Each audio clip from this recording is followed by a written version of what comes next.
নমস্কার সাথীও। বাংলাদেশের ইতিহাসে এক অভূতপূর্ব ঘটনা ঘটে গেল। প্রাক্তন প্রধানমন্ত্রী শেখ হাসিনাকে মৃত্যুদণ্ডের রায় দেওয়া হলো। কেন এই রায়, কি প্রমাণ পেয়েছে আদালত এবং এর পরবর্তীতে কি হতে পারে? এখন তাহলে ভারতের সঙ্গে বাংলাদেশের সম্পর্ক কোন দিকে যাবে? পুরো ঘটনা, পুরো বিশ্লেষণ আজ এই ভিডিওতে করা হবে। ভিডিওটি স্কিপ না করে শেষ পর্যন্ত দেখতে থাকুন। প্রথমে দেখে নেওয়া যাক অ্যাকচুয়ালি কী ঘটেছিল। বাংলাদেশের রাজনীতি গত কয়েক বছর ধরে চরম অস্থিরতার মধ্যে দিয়ে চলছে। 2024 সালে বাংলাদেশের ঢাকাসহ একাধিক জেলায় শুরু হয় ছাত্র নেতৃত্বাধীন বিশাল বিক্ষোভ। শিক্ষা ব্যবস্থা, চাকরি, দুর্নীতি, নিরাপত্তা বাহিনীর ক্ষমতার অপব্যবহার, এইসব বিভিন্ন অভিযোগ মিলিয়ে আন্দোলন ছড়িয়ে পড়ে বাংলাদেশের গোটা অঞ্চলে। এই বিক্ষোভ দমন করতে গিয়ে ঘটে যায় বহু সহিংসতা।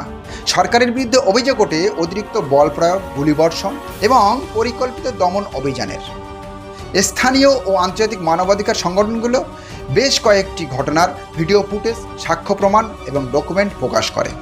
এই সহিংসতারই দায় নির্ধারণ করতে গিয়ে গঠিত হয় বিশেষ আদালত এবং সেখান থেকেই শুরু হয় শেখ হাসিনাকে নিয়ে এই ঐতিহাসিক বিচার। শেখ হাসিনা দেশে ছিলেন না, কিন্তু বিচার কিভাবে হলো? রায়ের সময় শেখ হাসিনা বাংলাদেশে ছিলেন না। 2024 সালে আগস্টে তিনি দেশ ছাড়েন এবং ভারতের রাজধানী নয়াদিল্লিতে অবস্থান নেয় বলে সংবাদ মাধ্যমের দাবি। সুতরাং পুরো বিচার হয় ইন অ্যাবসেন্টিয়া, অর্থাৎ উপস্থিত না থেকেও বিচার চালু রাখা হয়। বাংলাদেশ সরকার আনুষ্ঠানিকভাবে বলেছে রায় কার্যকর করার জন্য তারা ভারতের কাছে শেখ হাসিনাকে ফিরে পাওয়ার আবেদন জানাবেন। এটাই এখন দুই দেশের সম্পর্ককে চরম সংবেদনশীল অবস্থায় দাঁড় করিয়েছে। আদালত কি বলল এবং কোন অভিযোগ প্রমাণ হয়েছে? বিশেষ ট্রাইব্যুনাল 3টি বড় অভিযোগকে প্রমাণিত বলে ঘোষণা করছে।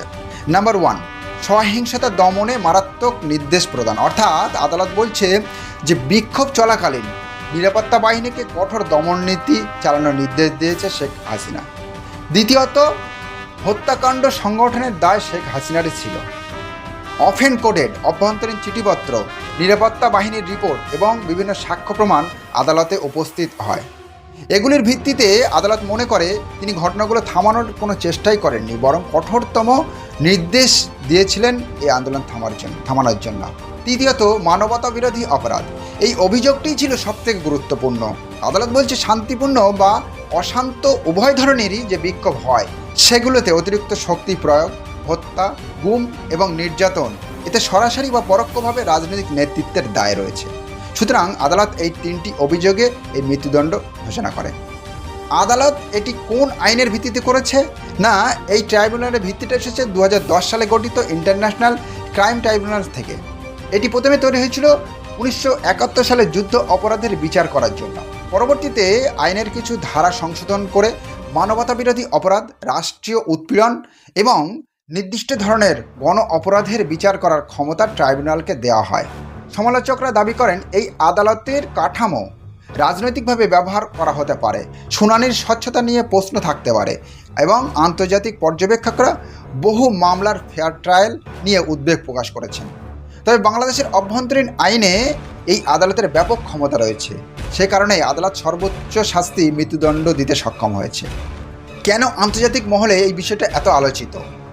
3টি বড় কারণে বিশ্বজুড়ে উদ্বেগ বাড়ছে। 1 নম্বর হচ্ছে মৃত্যুদণ্ড আন্তর্জাতিকভাবে বিতর্কিত। সমসাময়িক মানবাধিকার আইন মৃত্যুদণ্ডকে নিরুৎসাহিত করে। বাংলাদেশে বিচার হলেও রায়ে আন্তর্জাতিক প্রশ্ন রয়েছে। দ্বিতীয়ত, বিচার ইন অ্যাবসেন্টিয়া হওয়া, যিনি অভিযুক্ত তিনি উপস্থিত নেই, এমন বিচার অন্য কোনো দেশ গ্রহণ করে না বা ন্যায় বিচার মানদণ্ডে এটি প্রশ্নবিদ্ধ বলে বিবেচিত হয়। তৃতীয়ত, শেখ হাসিনা ভারতের মাটিতে আছেন, একজন সাবেক বা প্রাক্তন প্রধানমন্ত্রী যিনি দক্ষিণ এশিয়ার রাজনীতিতে বড় ভূমিকা পালন করেছেন। তিনি অন্য দেশে অবস্থান করছেন এবং তার উপর মৃত্যুদণ্ড কার্যকর হওয়ার রায় এসেছে। এটি সরাসরি ভূ রাজনৈতিক পরিস্থিতিকে নাড়িয়ে দেয়। এ বিষয়ে ভারত কি বলছে? ভারতের পররাষ্ট্র মন্ত্রণালয় অত্যন্ত সতর্ক ও সংক্ষিপ্ত প্রতিক্রিয়া দিয়েছে। India remains comment to the best interest of the people of Bangladesh. এই বক্তব্য কূটনৈতিক ভাষার অত্যন্ত ভারসাম্যপূর্ণ। এর অর্থ হচ্ছে ভারত এখন কোনো পক্ষ নিচ্ছে না। হস্তান্তর, আশ্রয় বা রাজনৈতিক প্রতিক্রিয়া কোনো বিষয়ে সরাসরি সিদ্ধান্ত জানাননি। ভারত এখন এই পরিস্থিতিকে পর্যবেক্ষণ করছে মাত্র। এটা খুবই স্পষ্ট, ভারত এই সিদ্ধান্ত নিয়ে চাপের মধ্যে আছে। ভারত কি শেখ হাসিনাকে ফিরিয়ে দেবে? এটি 3টি কারণে খুব সংবেদনশীল। এক নম্বর হচ্ছে ভারতের অভ্যন্তরীণ রাজনীতির প্রভাব পড়তে পারে। দ্বিতীয়ত বাংলাদেশে ভারতের ভাবমূর্তি ক্ষতিগ্রস্ত হতে পারে। তৃতীয়ত মানবাধিকার সংক্রান্ত আন্তর্জাতিক চাপ বাড়তে পারে। তাই ভারত দ্রুত কোনো সিদ্ধান্ত নেবে এমন সম্ভাবনা খুবই কম। বাংলাদেশ ভারতের সম্পর্ক এখন কোন দিকে যেতে পারে বা কোন দিকে যাচ্ছে? আসুন তিনটি সম্ভাব্য ভবিষ্যৎ দেখি। সম্পর্ক কঠিন হওয়া, যদি বাংলাদেশ আনুষ্ঠানিকভাবে শেখ হাসিনাকে ফেরত চায় এবং ভারত তা না মানে, তবে সম্পর্ক নষ্ট হওয়ার ঝুঁকি রয়েছে। ট্রেড, সীমান্তে সহযোগিতা, জ্বালানি, অভিবাসন সব কিছুতে অস্থিরতা দেখা দিতে পারে। দ্বিতীয়ত, সময় নিয়ে শান্ত সমাধান। ভারত বিষয়টিকে আইনি পথে টেনে সময় নেবে, যেমন human rights applications, political negotiations. এই পথে গেলে উত্তেজনা সাময়িক হলেও কমতে পারে। তৃতীয়ত, দ্রুত কূটনৈতিক সমাধান। দুই দেশের বিশেষ দূত, নিরাপত্তা সংস্থা বা রাজনৈতিক উপদেষ্টারা আলোচনার মাধ্যমে একে অন্যকে চাপ না দিয়ে একটি চুক্তিতে পৌঁছাতে পারে। এবার দেখে নেওয়া যাক বাংলাদেশের ভিতরে পরিস্থিতি কেমন হতে পারে। রায়ের পর ঢাকায় আন্দোলন বাড়তে পারে, আইন শৃঙ্খলা পরিস্থিতির অবনতি হতে পারে। বিদ্যমান সরকার অর্থাৎ বর্তমান সরকার দেশকে শান্ত রাখতে আরও কঠোর অবস্থান নিতে পারে। রাজনৈতিক পক্ষগুলো রায়কে ন্যায় বিচার বা রাজনৈতিক প্রতিহিংসা যে যার মতো ফ্রেমে দেখবে। আর শেখ হাসিনার দল আওয়ামী লীগ কি রাজনৈতিকভাবে নিষ্ক্রিয় হয়ে পড়বে? এর উত্তরে বলা যায় অত্যন্ত সম্ভাবনা রয়েছে। শেখ হাসিনার অনুপস্থিতি এবং মৃত্যুদণ্ড রায়ের ফলে দলটির ভবিষ্যৎ নেতৃত্ব নির্ধারণ করা খুব কঠিন হয়ে উঠবে। UN, human rights, amnesty international তারা ইতিমধ্যে এই রায় নিয়ে উদ্বেগ প্রকাশ করেছে। তাদের উদ্বেগ হচ্ছে ফেয়ার ট্রায়াল কি হয়েছে। এই মৃত্যুদণ্ড মানবাধিকার নীতির বিরুদ্ধে। এতে রাজনৈতিক প্রতিহিংসার উপাদান অবশ্যই আছে। এইসব আন্তর্জাতিক চাপ বাংলাদেশের উপর কূটনৈতিক দিক থেকে প্রভাব ফেলতে পারে। শেখ হাসিনার বিরুদ্ধে মৃত্যুদণ্ডের রায় শুধু একটি রাজনৈতিক সিদ্ধান্ত নয়, এটি বাংলাদেশের ভবিষ্যৎ, দক্ষিণ এশিয়ার কূটনৈতিক ও ভারত বাংলাদেশের সম্পর্কের একটা বড় মোড়।